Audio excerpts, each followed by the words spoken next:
खासी पे मत ले जाना इसे। ये खासी ट्राइब है, इसके बारे में यहाँ पर बात हो रही है। खासी ट्राइब कहाँ पे रहती है आप सबको पता होगा, जिसको नहीं पता वो जाके अपनी भैंस चराए। कहाँ रहती हैं? मेघालय में रहती हैं। Very good, that's what I called as good बच्चास।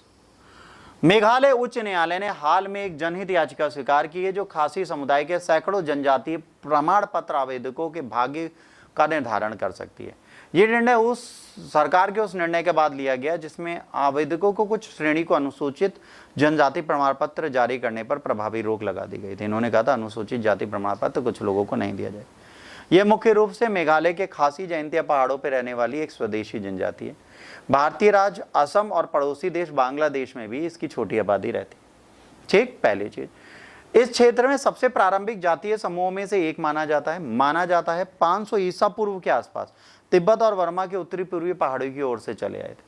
500 BC मतलब जब गौतम बुद्ध और महावीर थे उस समय की बात है। इनके कई कबीले हैं जो लिंगदोह, डियांगदोह, मारबगानिया, शिए मालिया, लपांग और सोंगकाली के नाम से जाने जाते हैं। खासी लोग आमतौर पर छोटे कद के होते हैं।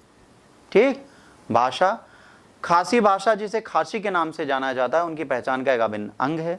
यद्यपि अंग्रेजी और हिंदी भी बोली जाती है, फिर भी समुदाय में दैनिक संचार के लिए मात्र खासी भाषा का प्रयोग किया जाता है। खासी जनजाति का सबसे उल्लेखनीय पहलू उनकी मात्र सत्तात्मक समाज है। ये मैट्रियर्कल सोसाइटी मानते हैं, पैट्रिकल नहीं। इनका वंशज किससे चलता है? मम्मा के नाम से चलता है। खासी संस्कृति में वंश और उत्तराधिकारी परिवार में माता पक्ष के माध्यम से आगे बढ़ते हैं। महिलाएं निर्णय लेने की प्रक्रिया और परिवार के मामले में प्रबंधन में महत्वपूर्ण भूमिका निभाती हैं। धर्म, खासी लोगों में अधिकांश ईसाई हैं जबकि उनमें हिंदू और मुसलमान के भी कुछ समूह हैं। आजीविका, सदियों से खेती उनका आजीविका का प्राथमिक स्रोत है। हालांकि वर्तमान समय खासी युवा अन्य व्यावसायिक क्षेत्रों में प्रवेश कर चुके हैं, सफल डॉक्टर, इंजीनियर, व्यवसायी, शिक्षक बन चुके हैं। उन्हें भारत में आधिकारिक तौर से अनुसूचित जनजाति की मान्यता प्राप्त है और उन्हें कुछ विशेषाधिकार हैं। उन्हें अपने पारंपरिक कानूनों का पालन करने की अनुमति है तथा उन्हें कर का लाभ भी मिलता है जो भारत में अन्यत्र कहीं उपलब्ध नहीं है। सिर्फ खासी ट्राइब के लोगों को टैक्सेशन में हेल्प मिलती है। उनके उपयोग के लिए भूमि निर्धारित की गई है। कोटा प्रणाली है जिसके तहत शिक्षा और नौकरियों में उनके लिए सीटें आरक्षित।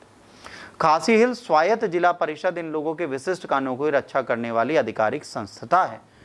त्योहार और समारोह, शाक शुक मिसियम प्राकृतिक उर्वरता कृतज्ञता का जश्न मनाने का वसंत उत्सव। पुरुषों महिलाएं पारंपरिक पोशाक पहनकर जीवंत नृत्य में भाग लेते हैं। इनके बाद नाग क्रेम नृत्य महोत्सव 5 दिवसीय धार्मिक महोत्सव है।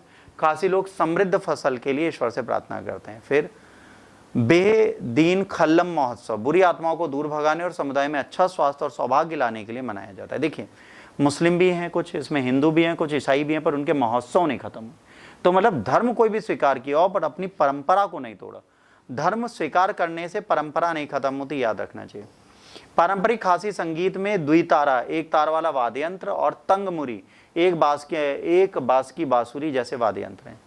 जीवित मूल पुलह, इसमें क्या होता है? पुल में क्या है? शायद खासी जनजाति प्राकृतिक रूप से जुड़ाव सबसे उदाहरण जीवित जड़ पुल है। यह असाधारण वास्तुशिल्प चमत्कार फिकस इलास्टिका वृक्ष की जड़ों को एक विशिष्ट दिशा में बढ़ाने के लिए प्रशिक्षित करके बनाए गए हैं जो मजबूत प्राकृतिक पुलों का निर्माण करते हैं। आपने देखा होगा यूट्यूब वगैरह पे जड़ों की शाखाओं को मिला के ये बना देते हैं। इन पुलों की लंबाई 100 फीट तक हो सकती है और सदियों तक टिके रहते हैं। इनमें सबसे प्रसिद्ध पुल double decker living root bridge है जो नौग्रियाट गांव में स्थित है। यहाँ पर हमारा पहला करंट अफेयर आपका खत्म होता है आज की डेट का। होपफुली आप